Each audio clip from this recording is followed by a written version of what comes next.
Дополнительный стимул, депутатские инициативы со стороны гражданского общества по усилению законодательства и восполнению пробелов. Как сделать так, чтобы законы наконец начали работать? Как усилить эффективность правительства, министерств и ведомств? Выявить причины неудач и предупредить возможные последствия? Со всем этим может справиться парламентский контроль при должной проработке механизмов оценки. Об этом говорили участники парламентских слушаний, которые прошли 16 декабря 2019 года. Помощь Комитету по правопорядку, борьбе с преступностью и противодействию коррупции в проведении парламентских слушаний оказали Гражданский союз и ПРООН. Контрольная функция, пожалуй, одна из самых важных, значимых, но тем не менее, на наш взгляд, обойденных вниманием с точки зрения методологии, с точки зрения снабжения этой контрольной функции парламента определенными инструментами для того, чтобы она могла реализоваться не только в рамках политического контекста, но могла применяться понятным, очевидным для общества, для различных институтов способом. Следует признать, что зачастую парламентский контроль осуществлялся сугубо административный, ограничивался обсуждением выполнения каких-то контрольных цифр, пунктов программ и статей законов. При этом не всегда выявлялось, что же меняется в стране, в отрасли, в обществе, благодаря реализации законов или исполнению программ. Изменить ситуацию может новая концепция парламентского контроля. Цель ее – учет общественных ожиданий. И ключевое – искать не виновных, а причины, по которым тот или иной закон может оказаться вдруг неэффективным. Предполагается, что в этом случае министерства и ведомства будут заинтересованы в том, чтобы оценка проводилась достоверно. Концепция уже прошла апробацию в 2 комитетах – по правопорядку и по социальным вопросам. Похожая работа проводилась некоторыми местными кенешами. Мы использовали много разных инструментов в ходе апробации. Это и фокус-группы, это и глубинные интервью с сотрудниками милиции, с должностными лицами и, в первую очередь, конечно, опросы населения. Анализировались также данные статистические, данные других организаций, которые проводили большие исследования по теме безопасности.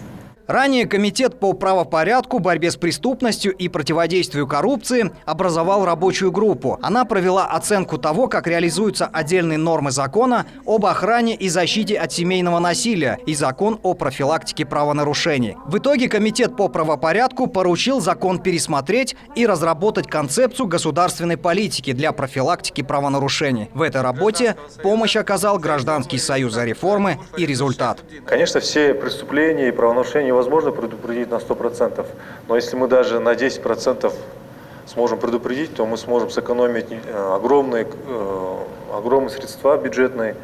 Но дело даже не в средствах, а мы можем спасти жизни и судьбы наших граждан. Необходима ревизия всех законодательных актов, которые регулируют деятельность не только ОВД, но и других правоохранительных органов, именно в связи с их оценкой. Порядка 60-70 законов регулируют деятельность ОВД. ОВД даже должны заниматься не только охраной правопорядка, но также вопросами профилактики семейного насилия, торговля людьми, контроль оборотов наркотиков. Они должны оказывать даже содействие судам, участвовать в работе призывных комиссий. То есть это очень такой широкие полномочия, которые, возможно, на современном этапе эти вопросы, может быть, не свойственны ОВД.